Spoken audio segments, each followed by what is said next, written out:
Let's open our Bibles to Hebrews, the last verse of the 4th chapter, because there's a real challenge we have this side of the cross. We live after the cross. We live on the good side of the cross.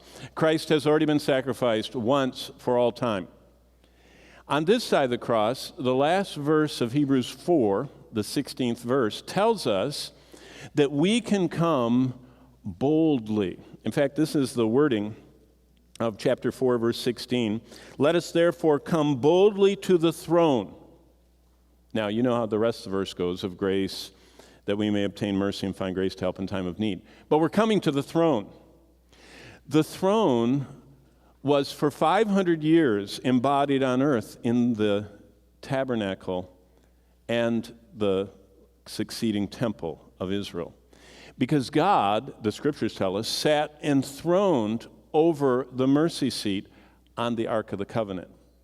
And so when God had that structure built on the other side of the cross in the Old Testament, he did a seismic sound and light show that was of such immensity, it scared them all to death, literally.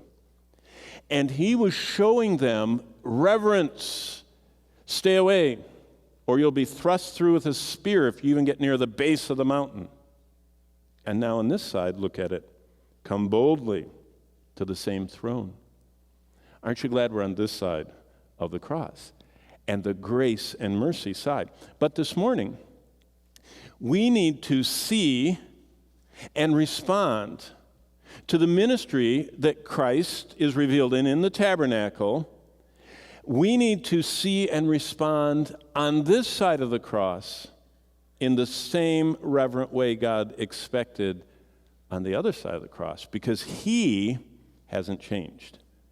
God has only taken care of the guilt of our sin once and for all through Christ, but it has not changed the challenge we have. Do you know what we have on this side of the cross? We only think about, let's come in boldly. And we're just recipients of great grace, and we forget the majesty seated on the throne that is still just as holy as he was back then. Now, on the other side of the cross, they had trouble thinking of ever boldly coming anywhere near him. He was too awesome and too powerful and too consuming. And they were afraid to come near him. And I think sometimes in our generation, people are a little too lightly coming to him.